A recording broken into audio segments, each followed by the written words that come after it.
Okay, Zoom is saying that we're live. For those watching the recording, hang on, we're going to do a little bit of housekeeping and then we'll get going. Today is May 26th, 2021. This is the Permissionless Software Foundation Technical Steering Committee meeting. And I am currently trying to share the live stream link with the Telegram channel.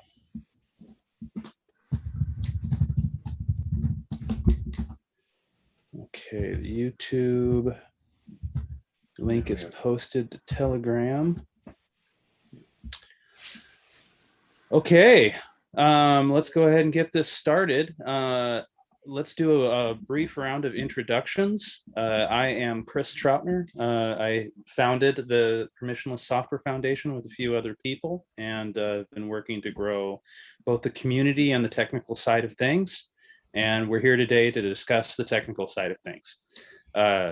David, why don't you go ahead and introduce yourself? Not here for the technical side. I'm primarily focused on business development and been part of this with Chris for a while. Go ahead, Aaron. Name's Aaron Shoemaker. I run a company called Shoemaker 360 where we do 360 video photography capture as well as 3D capture. And I'm very interested in using NFTs in the 360 VR space. Go ahead, Stoyan. My name is Stoyan Zhekov, and I'm helping with maintaining the JavaScript libraries for the PCF. Right on, and that is greatly appreciated. Okay, well, with that, let's dive on into the agenda. And I think in our last meeting, things were, I don't know, I'm still working on my displays. So if you guys think that like if I'm talking to something and the thing on the screen doesn't seem to match with what I'm talking about, let me know. But anyways, so it's been about a month since our last technical steering committee meeting. I was not able to host the one a couple weeks ago. So this agenda is a little long, but we're going to try and power through it. So basically at the point where we're at in our organization and community's growth, these technical steering committees are a little ad hoc. It's less about oversight, which is what you would think a committee is about. And it's more an opportunity for us to just celebrate our technical achievements from one meeting to the next. So we've got quite a bit to celebrate today. So first of all, this PSF core software. Let me see if I can get over there. Just to talk about what I mean by PSF core is this is on the blog psfoundation.cash/blog on the article Towards a Roadmap. And so when I talk about core, I'm talking about this column here, which includes the BCH API REST API, BCH.js JavaScript library, and the Gatsby IPFS web wallet, which is like the engine for our front end web wallet. Stoyan added 2 new BCH API endpoints, as well as 2 new BCH.js endpoints for querying the relationships between NFTs. So in Bitcoin Cash, there is, when you create an NFT, you generate it from what's known as a group token. And so these endpoints, if you have a group token, you can query all the NFTs that were generated from that group token. And if you have an NFT, you can query and find out the group token that it was generated from. So those are the 2 new endpoints. So those are in place in BCH API as well as BCH.js. And this will enable us to build better NFT support into applications such as wallet.fullstack.cash or really, any arbitrary app at this point. But that's a good example of how we can build better NFT user interfaces over there. So thank you, Stoyan. Great job. Another big milestone is that fullstack.cash is averaging over 500,000 API requests a day, so 500,000. So that's quite a big jump. We have been growing very quickly. Like we hung out around 250,000 for quite a while, and then we jumped up from there to 500,000, a 50% increase over the course of a couple weeks. And right now the infrastructure is running great, and we are in the process of upgrading the infrastructure to handle this increased load and this increased growth. So this is great because we don't yet have enough data to know what the percentage is exactly, but there should be a relationship between the number of API requests and the number of paid subscriptions on fullstack.cash, which then go to burn PSF tokens and increase the value of the PSF token. Daniel fixed a bug in wallet.fullstack.cash where web browsers were caching the 12-word mnemonic. I discovered this by accident. I went to go restore my wallet, and I noticed that my browser already had my 12 words there waiting for me. And I was like, looked into that. So we were able to that was actually a pretty simple fix. So that's kind of more of a heads up, that's fixed now. So the browsers do not retain your 12 words, as it should be. Okay, so that covers our core. And if you guys have any questions about this or comments, please interrupt me. Otherwise, I'm just gonna go down the list. Is that fixed on the message.fullstack.cash stuff too, or just on the wallet.fullstack.cash? I think it is, and if it's not, it will be, because the change was actually in the Gatsby IPFS web wallet, which is the engine that drives all the different variations of the web wallet. Nice. Yeah, good question. So those are the recent changes in our core software. The JSON RPC over IPFS and the pay to web database. You guys are all familiar with how excited I am over these two technologies we're working on. We've had some progress on that front. Daniel added rate limiting to this IPFS service provider. So the idea is that this IPFS service provider is a replacement for a REST API. It would allow someone to provide services over the internet like a REST API does, except it would do so over IPFS. And fullstack.cash, proves, is rate limits are incredibly important. If you let people abuse your system, they will, and rate limits are how you prevent abuse. So being able to add default rate limit values and then have them configurable by the service provider is pretty critical. It's an important part of just providing professional production ready software. And so I just felt that was a really good progress on that front. Daniel also added signature verification to the pay to write database. So just to refresh memories, the pay to write database is it's a peer-to-peer database that runs over IPFS. So it has very similar properties to a blockchain, except there's no mining.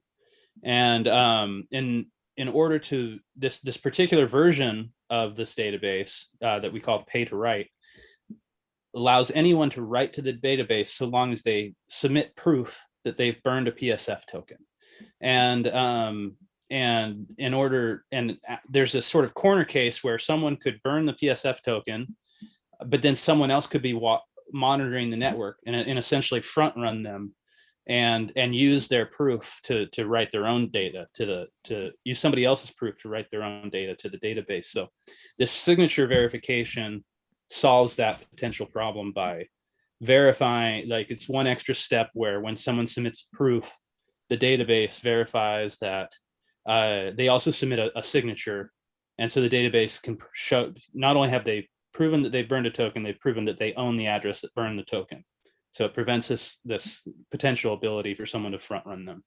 And it also makes it not such a time critical thing. Like if there's a significant period of time between the burning of the token and the submission of the data, that's not an issue now.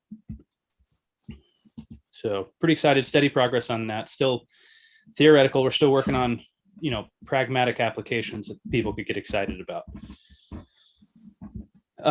Moving on to the token bridge. So to refresh this, we have been building a bridge between the Avalanche blockchain and the Bitcoin Cash blockchain. in order to move tokens across blockchains. And we actually have this token bridge fully functional. It's working. There's only a few people right now that have the information to interact with it, because we're just trying to do sort of internal testing before we open it up to a wider audience. And Gary Nadir, big shout out to him. He's been heading up the development of this project. So he's created a Faucet API. So we have all this code is in the permissionless software GitHub repository. You can follow these links if you want to get to the code. But it's a REST API that you can query, and it will send you, it's just a faucet that you can set up with tokens on the Avalanche side and tokens on the BCH side. And it's just a way to get these sort of test tokens for tests. So this is what the developers right now are using to request these test tokens to test the bridge. And so that's this one. And then he's also got the as I mentioned, the bridge is working in both directions. And it's undergoing internal testing, and he's beginning to work now on. So we've had this piece of software called SLP Cli Wallet, and there's a link here. And this is a command line HD wallet with token support on the Bitcoin Cash network, and it's because there's no user interface. It's a great platform for rapidly prototyping and testing ideas on the around Bitcoin Cash and tokens and HD wallets. And so we've forked that, and we are now in the process of creating Avex Cli Wallet. And so it's the same idea, just on the Avalanche chain. And it's got basic functionality in place where you can generate a wallet, and you can update your balance, and you can send Avalanche. And those are the three commands that work right now. And we're working towards increasing the HD wallet capability, because there's a lack of HD wallets on the Avalanche chain. And then once we do that, you'll be able to then we'll focus on the tokens. That should be fairly simple. So that's coming soon. I'm really excited about this because these Cli wallets, which is short for command line interface, they are like my go-to tool. If I have some idea and I'm like, oh, I wonder if, whatever's possible, this is how I explore those ideas. Because there's no user interface. You can very quickly prototype and iterate. So I'm very excited about this. I'm excited about doing a little more hands-on rapid prototyping on the Avalanche chain as well with this. Okay, so the last category, miscellaneous.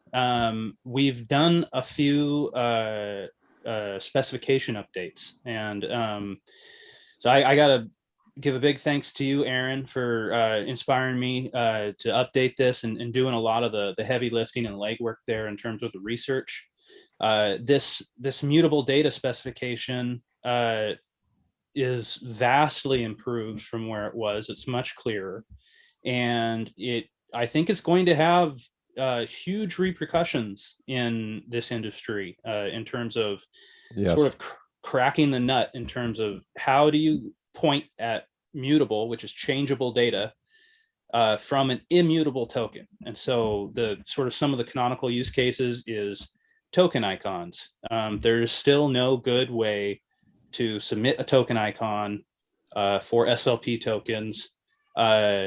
If you do it this way, not only can you do it in a permissionless way that wallets can automatically discover your token without any sort of top-down approach to it, you can, if you ever decide to rebrand your logo, you can easily update your logo, which is currently a big problem that some of the larger companies like Tether and USDH and Spice Token, like their icons are fixed. They can't, those icons are part of the token itself. Like they can't change those tokens. They can't change those icons.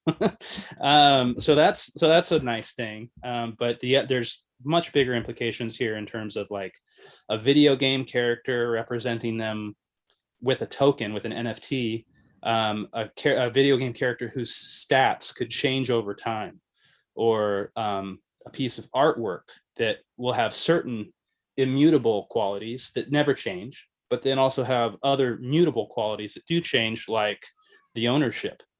And same with real estate. So a lot of applications that this specification speaks to.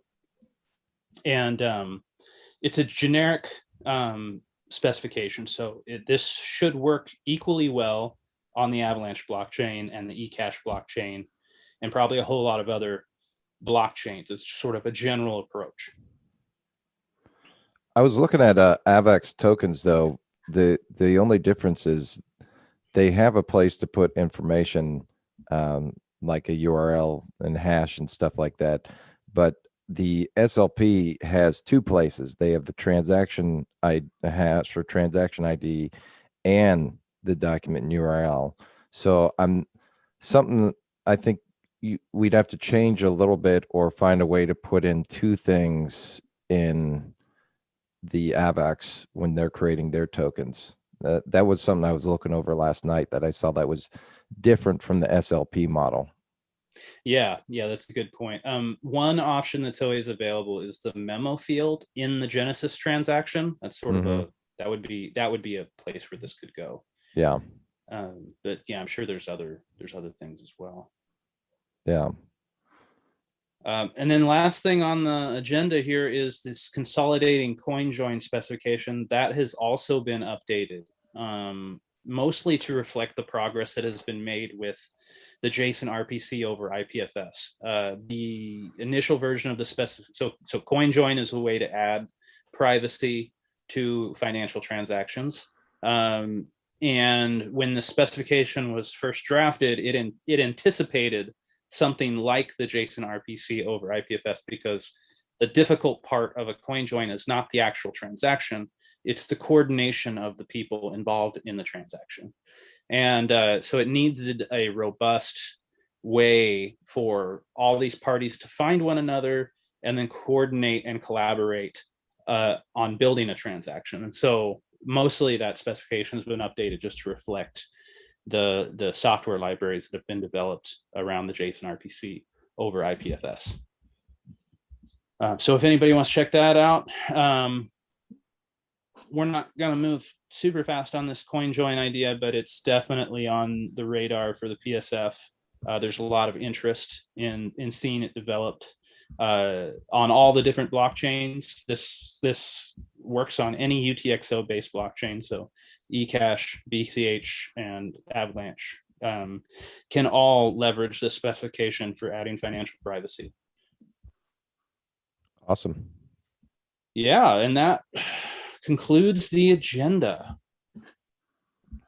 I'll open the floor to discussion. What's everybody working on? What are you guys excited about? What blips have popped up on your radar? Stoyan, what are you up to? Yeah. If I start talking, it will take maybe about 30 minutes, if it's okay. I don't know. I'm not sure. Is it better to talk or just to share my screen? Yeah, I've got the sharing turned on, so feel free to. Okay, let's try to browser. I will just share my browser. Can you see this? Yep. So what I was going to talk about from before maybe a week or 2 weeks, they started this Open Web Community Conference and Hackathon. Did somebody know about it? No, is this a physical thing or a virtual thing? No, it's virtual, but these guys just blow my mind. It's like, I don't know, it's another level. So yeah, Gitcoin is all over the place. So it was, how to see, the interesting part, it's organized maybe mostly by these create-based guys, but the difference is this time they was not so focused on the technicality. even there was so many new tools, I'm still researching them. They invited real people, real artists, which are using the blockchain. So if you take a look on this one, so what else is this openweb.community? So this open web is the keyword. They think like layers. The first layer is open money, and I think we are there. Like almost all blockchains are there, but they stop there. But these guys think, okay, we can go even further. We can have open web, which is using blockchain for everything. So if you see this presenter guys, they are like there was musicians, there was artists, and I will maybe put one URL in the chat. So where is the chat? I will put it on after this. So this Yeah, feel free to toss any links in the PSF Telegram chat. That way it'll stay after. Okay.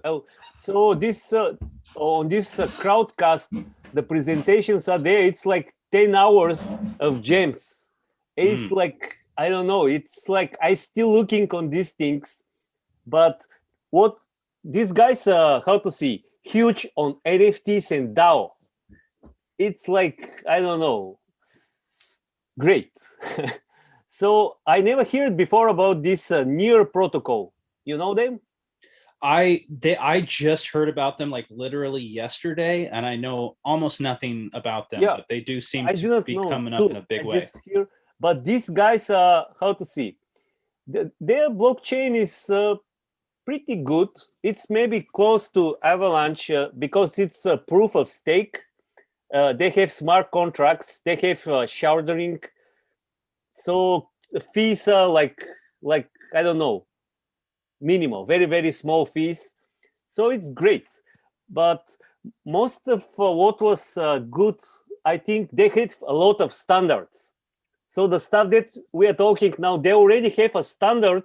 What should be the JSON representing the NFT tokens? What exactly you need there? Like ID, something for the media.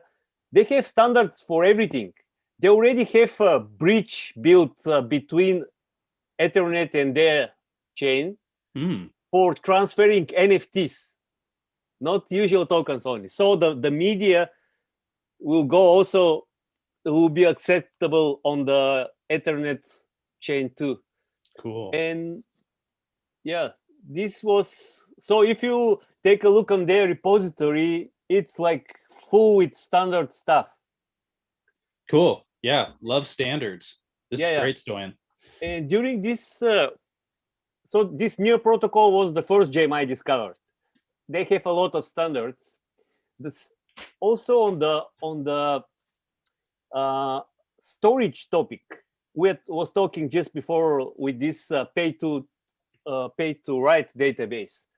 Just take a look on Ceramic Network. Oh, I've been looking into them as well. Yeah, these guys already have this. It's I tried it. It's like, how to see. You can upload schema to the IPFS, so you can update your records, and it will even check if they, how to see, match the schema. So if you have some problems with your entries, like different fields or something, they will check this one and they will display error. So it's like usual document database, but the backend is IPFS, or it can be something else like Filecoin or something else. Okay. Yeah, I really they popped up on my radar, and I know that a big emphasis of their focus is DIDs, decentralized IDs. And so it's just essentially a JSON document that is not dependent on any one network, that should be accessible from several different networks. And I think they have something akin to a full node. I haven't really gotten too deep into it, but I have been really exploring these concepts of linked data, and particularly JSON linked data, and then DIDs, or decentralized IDs, are sort of the most recent progress in the field. It's same company. It's named Three Box Labs, and this That's a ceramic network is like a base layer, and on top of this they have IDX.xyz, and this one is this DID stuff that you're talking about. It's identity protocol, so you can link it's shown here. You can link your crypto accounts or your social accounts, something like this one, and create something like a profile. And you can just share part of this profile with some applications, like only crypto accounts, or only this, depends of what you want to do. But it's based on the Web3 standards, DID standards. So everything is like standard. Love those standards. Yeah, the reason I've been looking into this is the service provider idea. I'd like each service provider, when they sort of announce themselves to the network, like, hey, here's who I am, this is the service that I offer. It would leverage these DIDs. You'd essentially, they would pass on a JSON document that follows the standard. That's like, this is who I am, this is what I offer, this is what my prices are. This is my API documentation. Like anything that you'd want to know about this service provider would be captured in a DID following this standard. And it's based on this ceramic like backend, which was great. Including so one of the things that I'm really excited about this is it's I don't know necessarily what the right word is, but sort of self-verification or self-authentication, where in this DID, like when a service provider, I'm using the example for service provider, but this is really a general idea. When someone is like, hey, here's my services, like send me some money, and these are the things that I'll give you. They could put like a proof of like a transaction on the blockchain, so that you could see like, oh, they've been around for a while. They didn't just spin up a node 5 minutes ago. They've been around, and they've been around for like a year, and X number of people have used their services, and maybe there's a link to another like decentralized like review of the service. And that's what gets me really excited about this particular niche. Is this basically it brings social networking into the crypto space. But there's a lot here. I mean, that's just the tip of the iceberg. There's a ton of stuff going on in ceramic that I'm completely ignorant about. It was how to see, one of these you can take a look on these sessions, but one of them was specially for NFT storage. It was great. There was Pinata, Filecoin, and IPFS, and one more I forgot. So all of the NFT backends guys was there talking about it. So it was good. Nice. It was this one. You maybe, I don't know if you know it. It's R-Wave. I think they pronounce it R-Weave. R-Weave. Yes. Yeah. Maybe. So this they trying to do this permanent web. Everything to be on the top of to be permanent. You can like make some contract or something with them to your data will be there like this period of time. These guys have been on my radar for a while, and I'm curious if you know the answers to this, Stoyan. So their business model, the thing that really sets them apart from like Sia Coin or Filecoin, is that you pay up front, and then their business model assumes that the price of storage goes down over time, and that's why they can call it like permanent, because this cost of storing the data decreases over time. And so it's an interesting idea. It remains to be tested over time.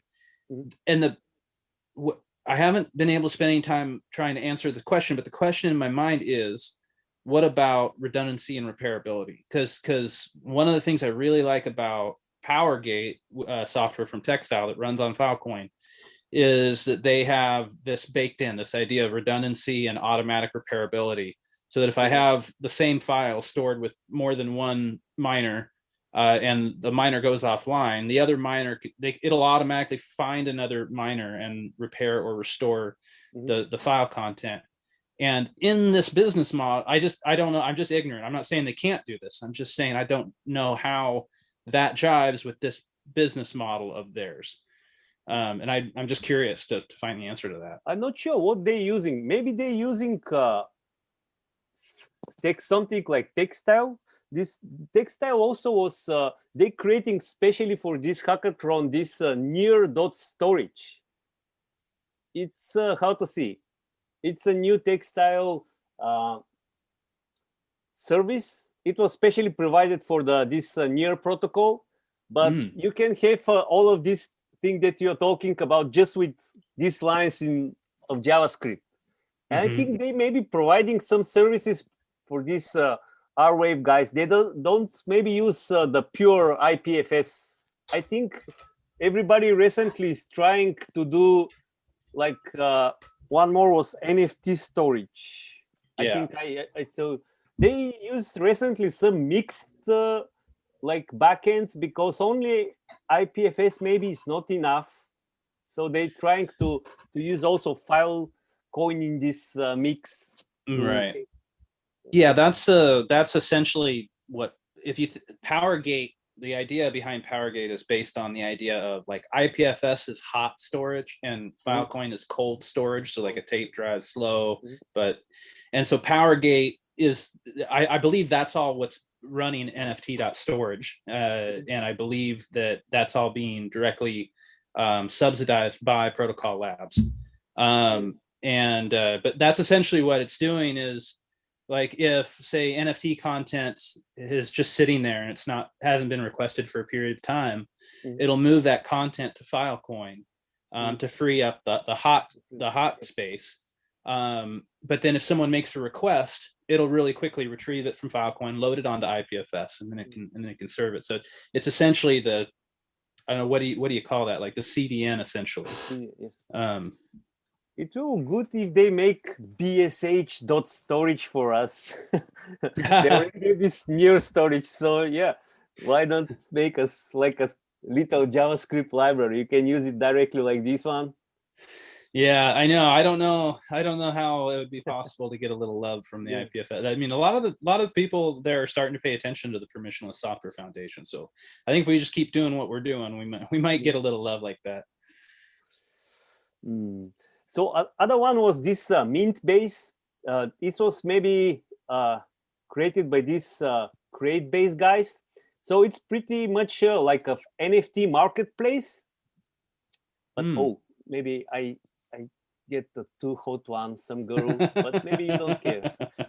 She was one of the presenters. Yeah, let's do the safe for work stuff. Yeah, let's make it safe. But this thing, they are like, how to see, maybe with maybe years in front of us. Wow, this is impressive. Because how to see, when you get something, again some non-safe for work, but if you take a look here, see the storage is already on this array, so IPFS, and they have these royalties.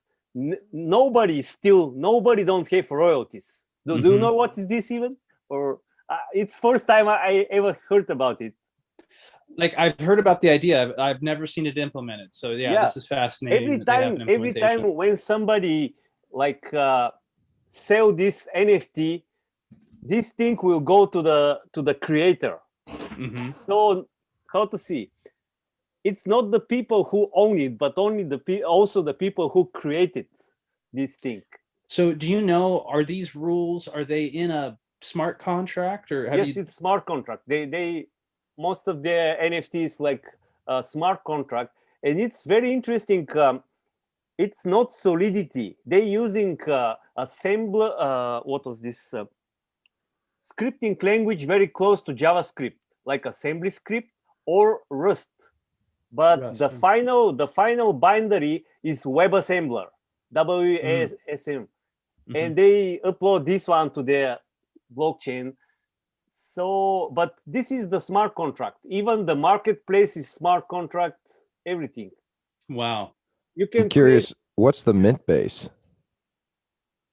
Create, what The you mean? two- Mean base? 2.5% goes to mint base. On the Yeah, right. for these guys who are running this store. Oh, okay.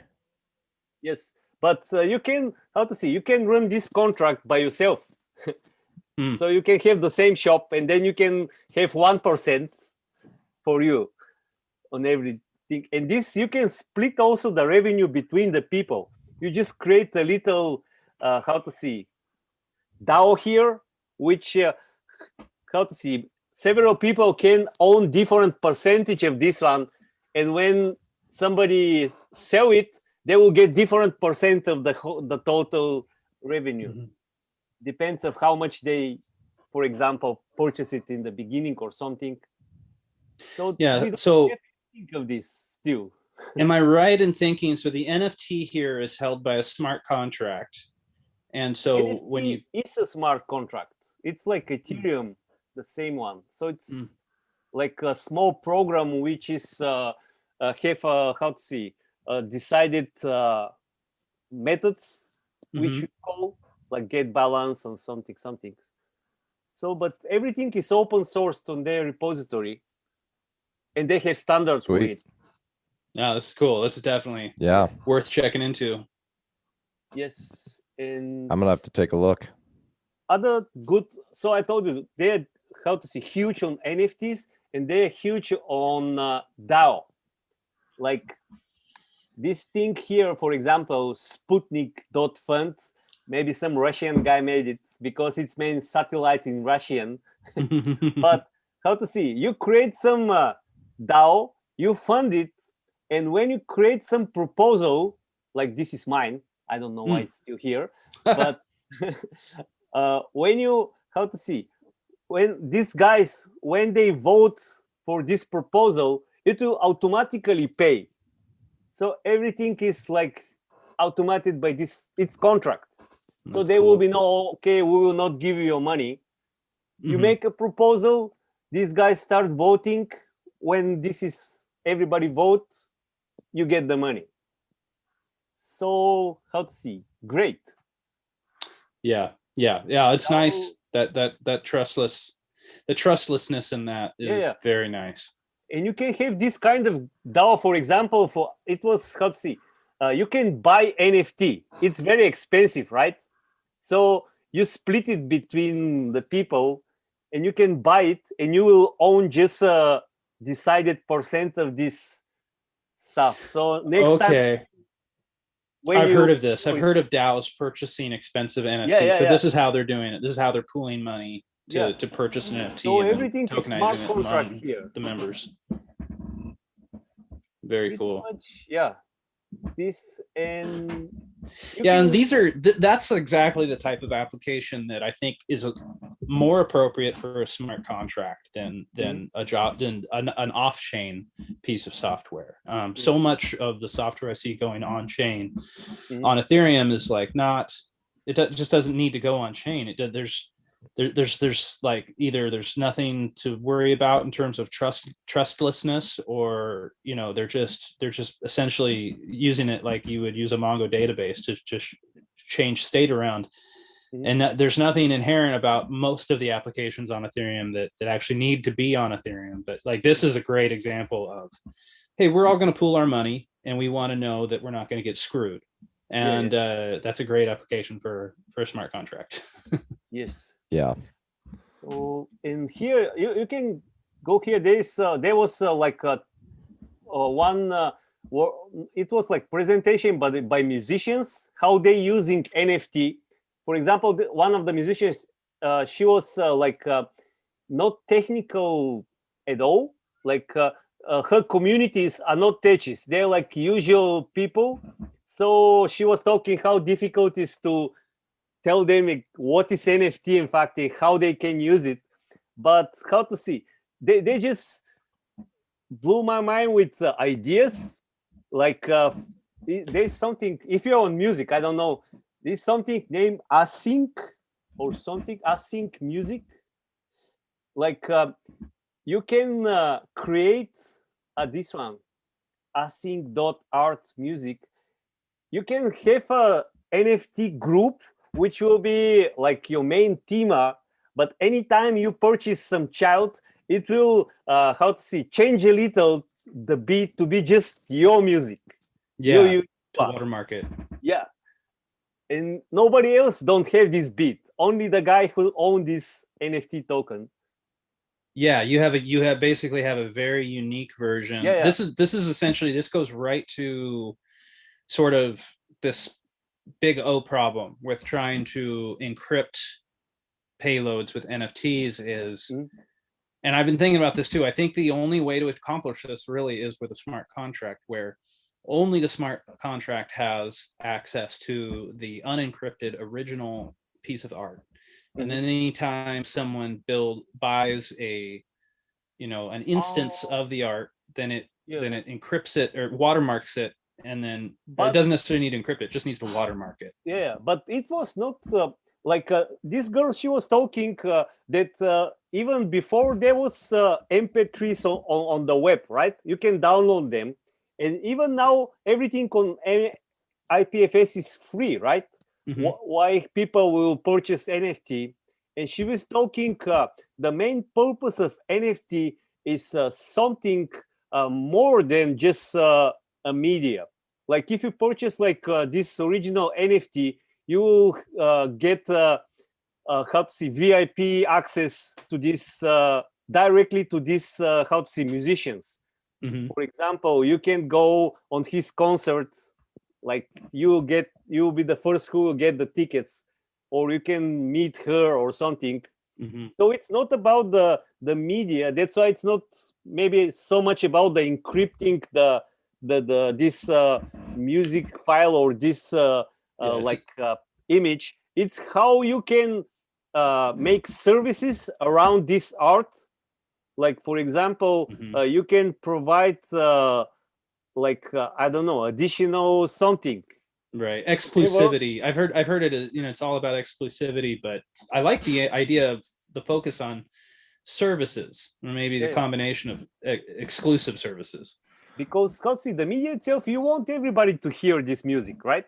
So okay, let's go to IPFS and hear it. But if you want, for example, to meet the musician, or even if it's some huge musician, you can have how to see, session with him to create something together. Like this kind of services, the future of NFT for the artists seems, not the how to see, the final media file. Yeah, that's great, man. Yeah, this was, how to see, it was like very, very interesting. There's 10 hours of these like sessions there. That's awesome. I know what I'm going to be listening to in the background. Yeah.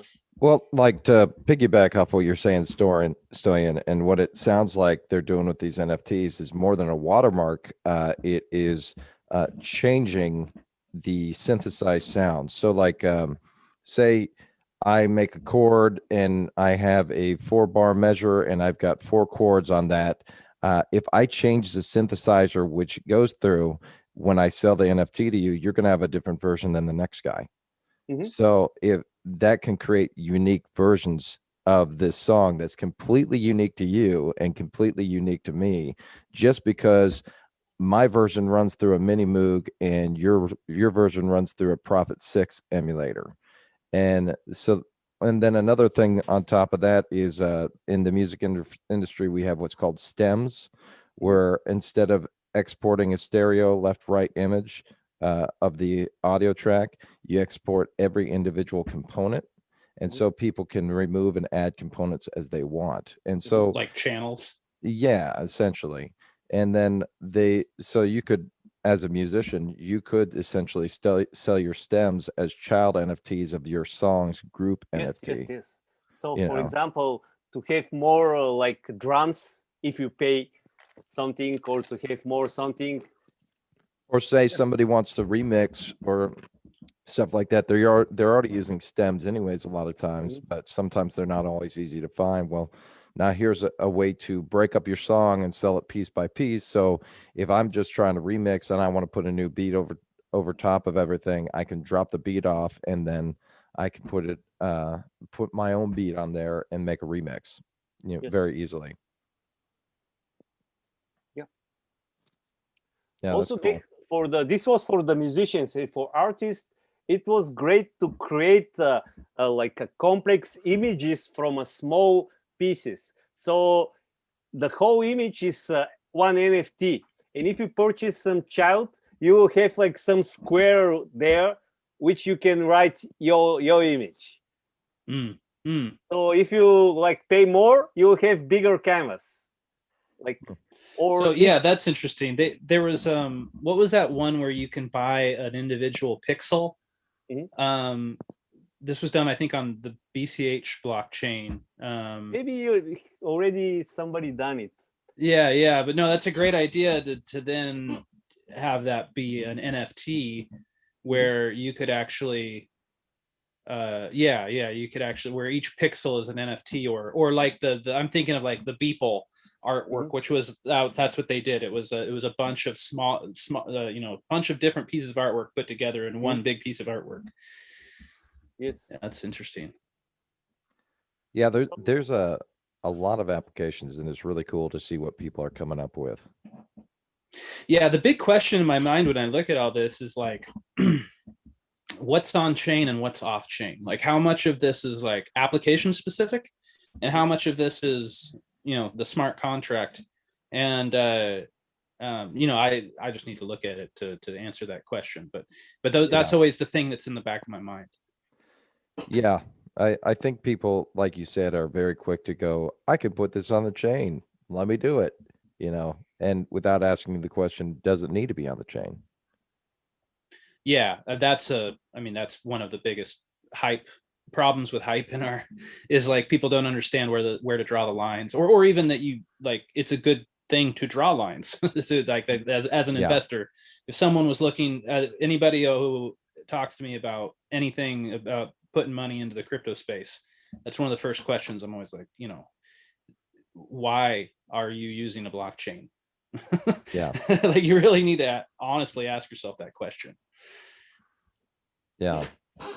And I like the idea of that we've been talking about putting JSON data into these tokens, into these NFTs to allow them functionality, and then referencing that somewhere else. IPFS could be standard web, but I think that gives you a lot of play and a good marriage between both. You have that immutability factor, but then you have this mutability factor we've been talking about.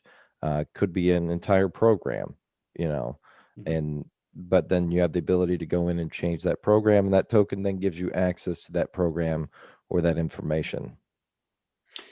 Yeah. Another way I like to think about it is data compression, right? So we've learned over the years from experience that it's a bad idea to put lots of data on the blockchain because it's inefficient. So a much more efficient way to do that is to write a hash to the blockchain that then points to all your off-chain data. But then now we're starting to discover, like with DIDs, that you can actually like layer your off-chain data, and then and by that way, and therefore like incorporate. So like the example of the where it was showing all the different images that were all NFTs. Like I don't know how that was built, but an efficient way to build something like that would be that each NFT just has a hash. The actual on-chain data is just a hash to a JSON document that's on IPFS. But then you go to IPFS and you download that data, and that data points to additional data like DIDs, like other JSON documents. And so you can push the actual, and then eventually you get to the actual image, which could be a high resolution, very large piece of data. But for an app to very quickly and efficiently provide a good user experience and display data, it can start like with like this crumb on the database, build up, and get the metadata that it needs, you know, to essentially like fill in the user interface, and then the user can sort of drill down into deeper and deeper levels of content. And so, yeah, I really want to take a look at some of those examples you showed us, Stoyan, and sort of really figure out like where the blockchain begins and ends.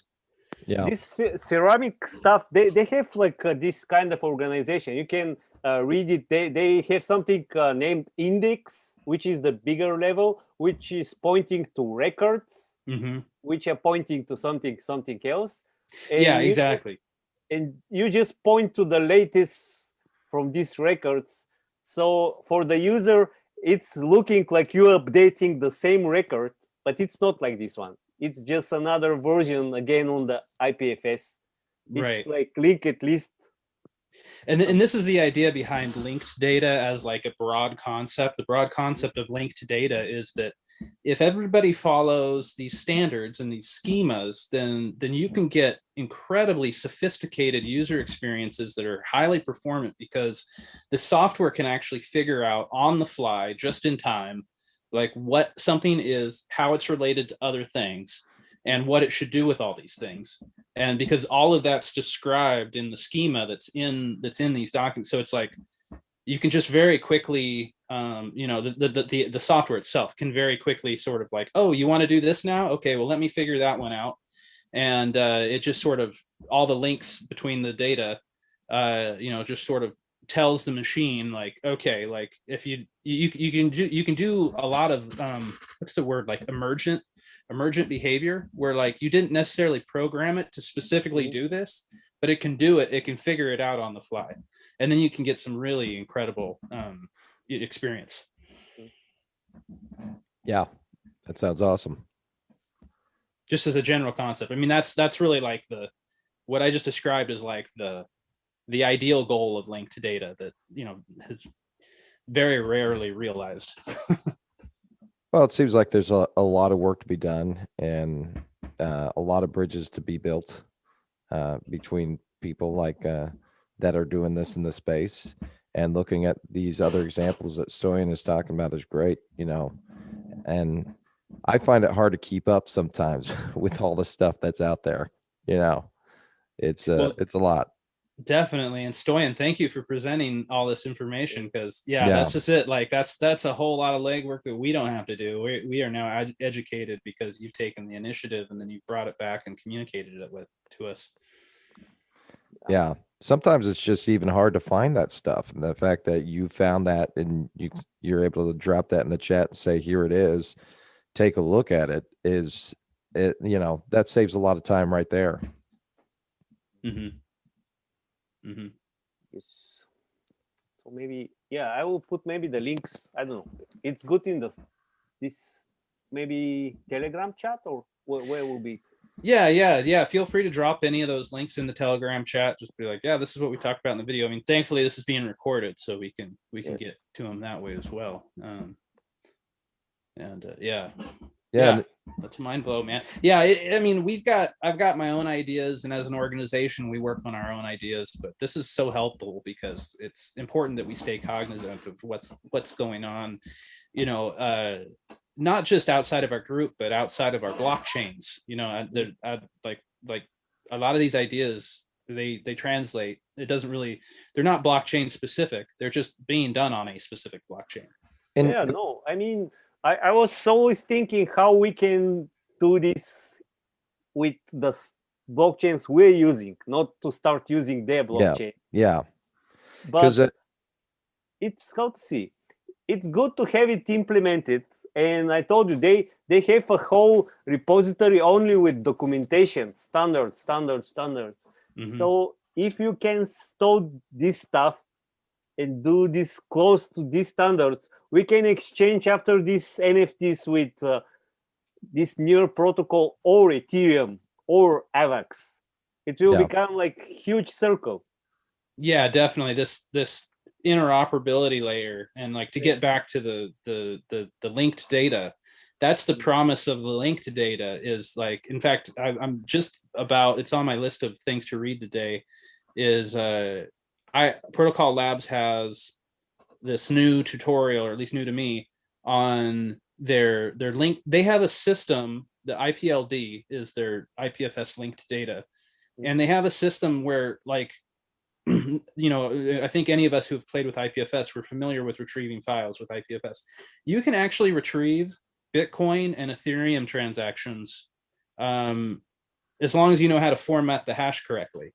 So the IPFS, like, is, from what I understand, and I'm going to find out more information about this, but they have their multi-hash scheme, like I'm thinking about, I want to understand it so that I can create a multi-hash for some of the stuff that we're doing, where this is the promise of linked data, of, like, you can have one single hash, and not only is that a trustless link to the data, it also is, like, it describes, like, what blockchain it's on, and maybe a link to some linked data on how the machine can even interact with it, and this is how we just seamlessly get money and artwork and content, like, to flow between blockchains. Yeah. Yeah, and I agree, and being able to have these NFTs link that stuff, no matter what blockchain they are, helps for moving them between those blockchains. So, and I think it's great to see. I think this is probably built on Ethereum, Stoyan, that what you showed us, the NFT stuff. No. It's on the Near protocol. Near So protocol. The Okay. fees are, like, I don't know, they're even cheaper than BSH. Ah, But they have something named Aurora Bridge. mm-hmm. So you can start. I was thinking you can start on this Near protocol, create mint your token there, like, make everything ready, and after this, when somebody show interest, you can move it to the Ethereum blockchain and start selling it on this OpenSea or Rarible somewhere else. But this Near protocol tools, they're so cheap that, and most of them are, like, Ethereum ready, like, it's smart contract, everything. So they how to see, they maybe competing or something with Ethereum, not exactly with BSH or something else. Yeah. I mean, just based on what you just said, it sounds like it's EVM compatible, which is great, because anything that's EVM compatible, you can drop it in Ethereum, you can drop it in the Avalanche C chain, you can drop it on, the BSC, the Binance Smart Chain. Anything that's EVM compatible, if it's claimed to be EVM compatible, it means you can sort of develop your stuff on a cheap blockchain and then bring it over and drop it into where all the people are at, which is like Ethereum. Yes, but when I start interacting with this, I didn't feel I want to go to Ethereum at all, because it was so cheap to mint tokens, to, like, move them around. Why to go to this Ethereum at all? Like, you can make everything there, make make money in Near tokens, and one time just convert this Near token to what you want. I don't know, Ethereum or whatever. But this blockchain was very, very cheap and easy to use. So I think in the future I will still continue to learn a lot of stuff from there. How far did you take it? Did you make? It sounds like you made an NFT. Did you play around with their smart contract language at all? I'm trying now to create a paper wallet for this hackathon. So it's not exactly the smart contract, but was good way to study low level, how the transactions are made and stuff like this one. And now we was talking about it's some interesting standard, which is I will put IRC 99. This one, it's an Ethereum standard for composable NFTs. So I think it's named like CNFT, maybe like this one. So it's how to see. I think the the NFTs on this SOP, they are just a subset of this thing. It's a very big standard, and in fact, there is still no implementation. It's still like standard, but you can have like down to how to see, top to down containers of NFTs, which the main container will contain like pointers to the other NFTs inside, or even not NFTs, Mhm. the usual tokens, or you can have the reverse, bottom to top. So all this child will have a pointer to the parent. Mhm. I think in the SOP we are using this one. We have just a pointer to the parent. Right. But then combined with this mutable data spec that we've been working Yeah. on, we could do the same thing where we have like NFTs that point to NFTs, and you could have Yeah. a tree structure that goes as deep as you But want it to go. This is some like huge work here that will be done from now, because it's still, I told you, it's still standard. It's not implemented. These Mhm. guys are trying to do this on their chain, near protocol, and Ethereum guys are trying to do this on their chain, because this standard, for example, if you have some container, when you give this token to somebody else, you will give also the child token inside. For Mhm. example, for the game, when you give the character to somebody, it will get also all the items inside. Mhm. Mhm. Interesting. So we still cannot do this on SOP, right? All token is individually own it. Well, can- I mean, this what you're describing sounds exactly like what we're trying to achieve with Yeah. the mutable data specification.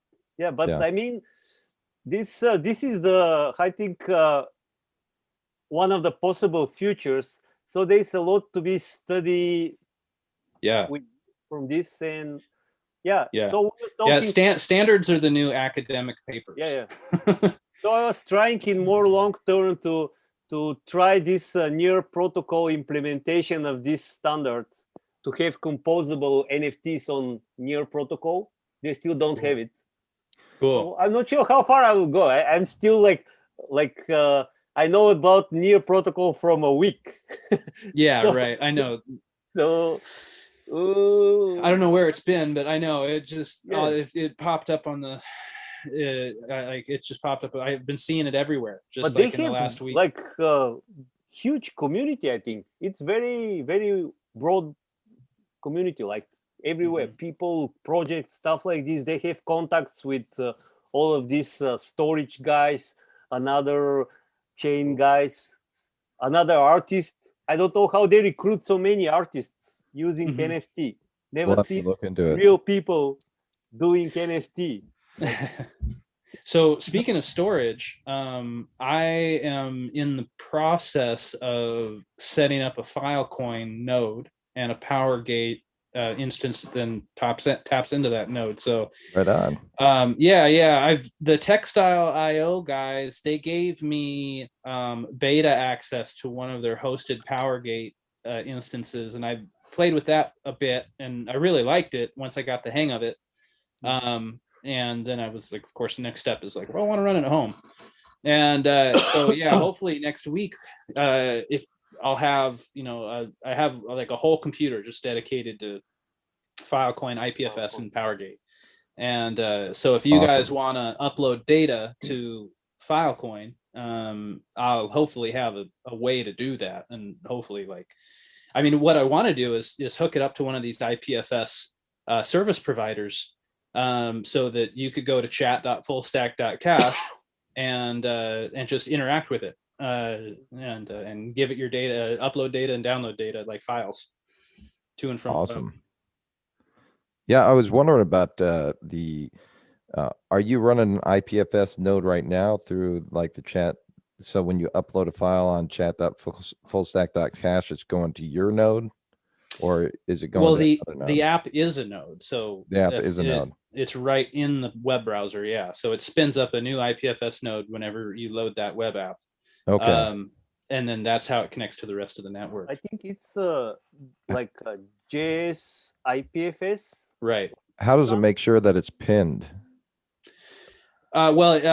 it can't pin the content. So what is this? I have a link. I think I see if I have it handy. Oh, I think it got deleted. But there is a web page. Yeah, I don't have it handy. I'll find it. But Yeah. it's a way for like if you wanted to send me a file, there is an IPFS based web app that we can both go to. And as long as you're on, like, basically you go to this web page, you upload your file to the web page, and then I think that's how it works. You basically tell the web page about your file, and then you send me the link, and it basically sets up like an ad hoc FTP, so I can download the file, but you have to stay on the web page while I'm downloading it, because there's no server in between. I'm downloading it directly from your computer to my computer. Yeah. We're just using the web page, which sets up an IPFS node and then connects the two nodes together to allow the file transfer to happen. Yeah. Yeah. Kind of like WebRTC. That's essentially what it's using. Yeah. And so that's what I want to do, the same thing, where if I have this Filecoin node, then I will I'll have that on a service provider, and then you could essentially go to the same web page and just connect to it and upload your file to Filecoin just by going to web page and hitting a normal upload, and like you don't need to know anything specific about Filecoin. Very cool. I've got one more suggestion if we got a second. So I was talking last night, having a conversation, and we were talking about how banking apps are targeting kids to get them onto the banking system. And one of the things I've done with my girls is I've created tokens, SLP tokens, and I try to give them tokens for doing chores and stuff like that, and they can redeem those sort of things. But going a step further, I think it would be great to develop a simplified like wallet app for kids where they can create their own tokens or NFTs, adding images and stuff like that, because kids, when they play, like my girls, they will invent money, play shop, invent currency, stuff like that.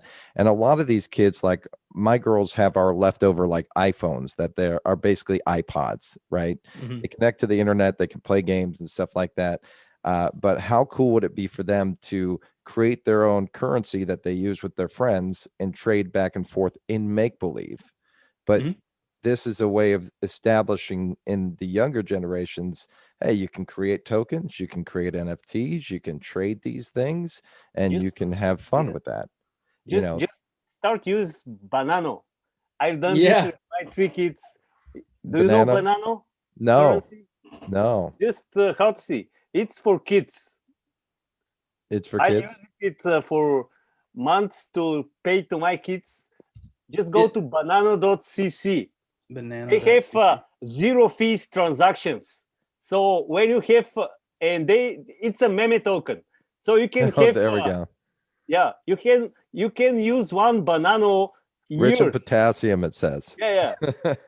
Their wallet is great. They have applications for iOS, for Android, Web one. They also have kids-friendly profiles. These monkeys. Yeah. They also have some kind of NFTs and everything, but 0 transaction is the way. It's like you can give these guys just 0, 10, 5 bananas, and after this, get this back, and there is no lose. No lost. Sure. Tokens. Are they able to create tokens through Banano? No, it's a Banano coin. See, because I know with my girls, they would they'll do these art stuff on phone apps and stuff like that, and then if they could take that and create a token that they could then send to grandma and grandpa, they would think that's so cool.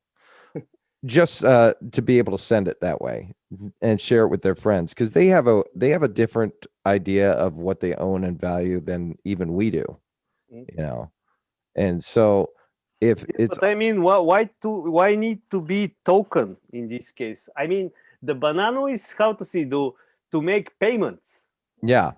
Well, Like, because they don't necessarily want to make payments, you know. So like if they create their artwork and they create a token with it, and then they can give that token to their friends, then their friends have that token on their phone in their app.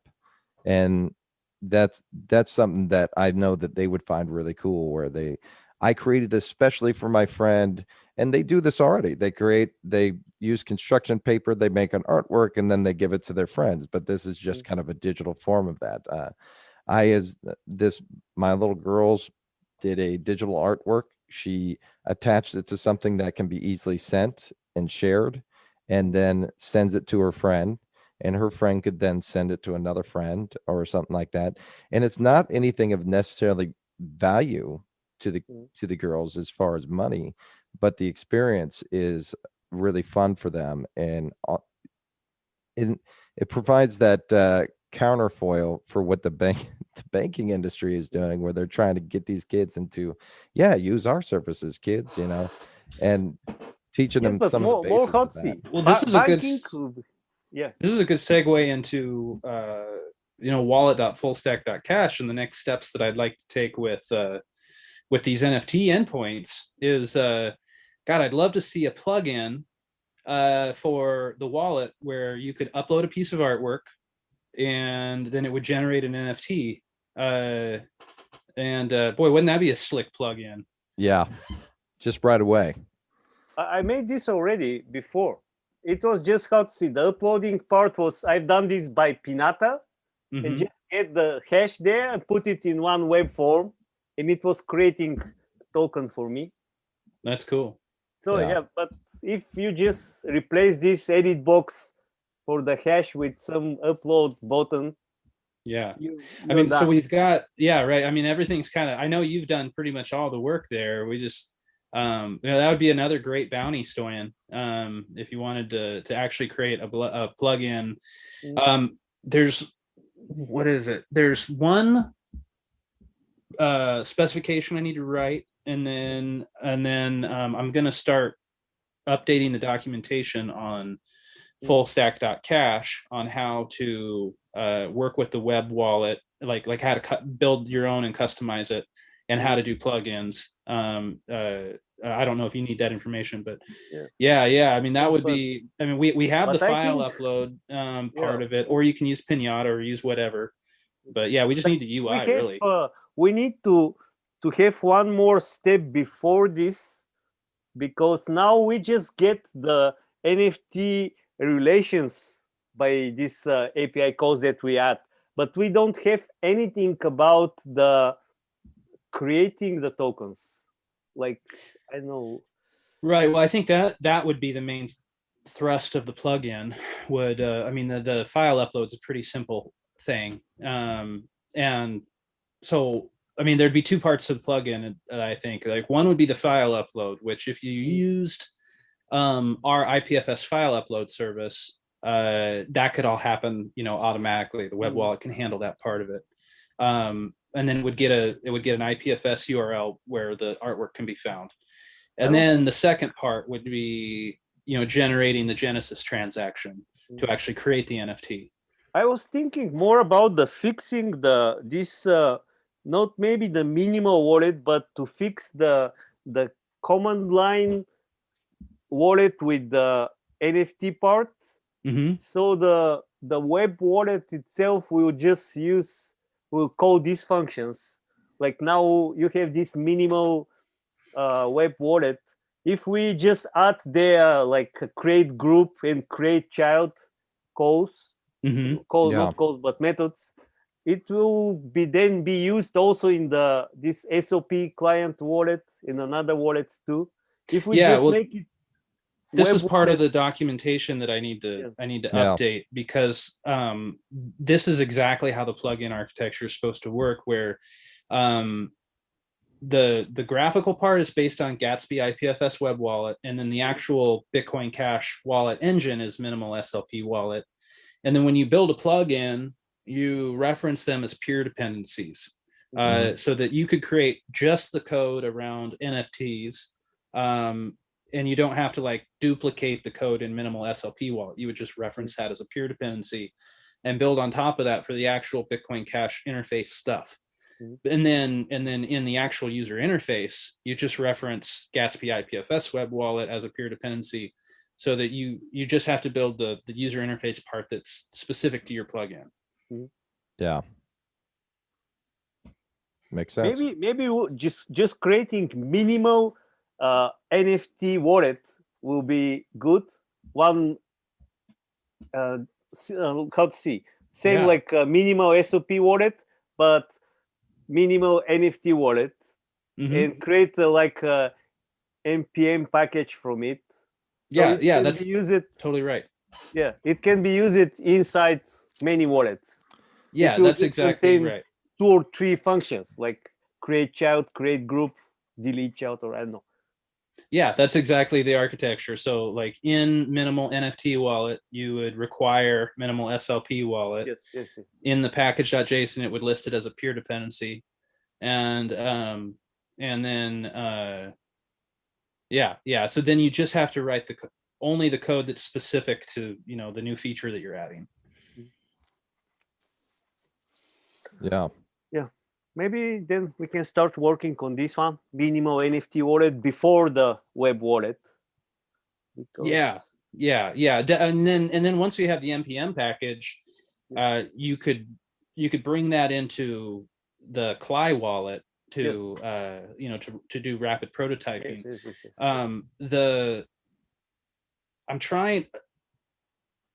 The Cli wallet was built like way before minimal SLP wallet, and then minimal SLP wallet has been refined over the last few years, or last year and or two, and but there's an architectural difference between the two, where minimal SLP wallet is a single address wallet, and the Cli wallet is an HD wallet, and so you can import your wallet from the minimal SLP wallet into the Cli wallet, but not the other way. So it's just that one caveat you got to keep in mind. But otherwise, they work like what I'd like to do moving forward is like the Cli wallet has its own like send BCH function, and it shouldn't. It should just leverage that function that's in minimal SLP wallet. That way we just have one code base. But it's that specific code around addresses and updating balances that's different between a single address wallet and a HD wallet. But yeah, I definitely want to reduce as much redundancy as possible, and that's work that still needs to be done. So with the send BCH and using the minimal wallet, would the Cli wallet then just insert the address, like, because how do you know which child address you're sending from? Would it just insert that child address for the send function of the minimal wallet? Well, so for the bit44 standard is that basically the HD wallet, the way it keeps track of all of its addresses is that they're iterated, and then it when you update your balance, it's going to scan every address it knows about. And then there's the standard is you scan 20, you keep scanning until you get to 20 addresses that doesn't have any transaction history, and that's how you know to stop. But it's a much simpler process in a single address wallet, because you just have to worry about the one address. Yeah. Okay. And that's really the only difference. And so that's why I like, I mean, this isn't hard work, right? The nice thing about the Cli wallet is that it's broken up by specific commands. All the code is like self-contained in one command. So it's like for instance, so like get address and update balances. Those are two commands that would be impacted by these changes. But then the command of like send BCH, well, I guess that would be impacted too, because in the minimal wallet, you would always send back to the same address. But then in an HD wallet, you always want to send to a new address. You don't want to reuse addresses. That's the whole point of an HD wallet. So yeah, so I'd have to do a flag probably. Whether like probably put the Cli. Yeah, that's probably how this should be handled, is put the Cli wallet, have a flag, so you signal to the wallet software whether you want to use a single address or an HD, the HD capability. Yeah. And then you could have the different code paths depending on that flag. Yeah. Yeah, I was just playing with the Cli wallet last night, actually. So Cool. Yeah, I'm really excited to have the Cli wallet on both the Avalanche blockchain and BCH, because we'll have a bridge command where, like, if you want to send a token across blockchains, it'll just be a very simple command like get my address from Avalanche, go to the Cli wallet, the SLP Cli wallet, send token, here's my address, and bam, and now the token's on the other blockchain. wow, that's awesome. Yeah. That is really cool. Okay, guys. Well, we should probably wrap this Yeah, up. It's been yeah. about an hour and a half. All right. I appreciate you guys coming, and it's been a really stimulating conversation. I mean, it seems to me like every time we have this meeting, we are just doing a great job at staying at the forefront of what's happening with NFTs. I mean, largely thanks to you two. You guys both bring a lot to the table in terms of, you know, what's going on with NFTs. How is it being done? How are we doing it? What should we think about? Thanks a lot. Appreciate it. Stoyan, great to talk to you, man. Yes, thank you. All right, guys. Have a good one. Take it easy. You have a good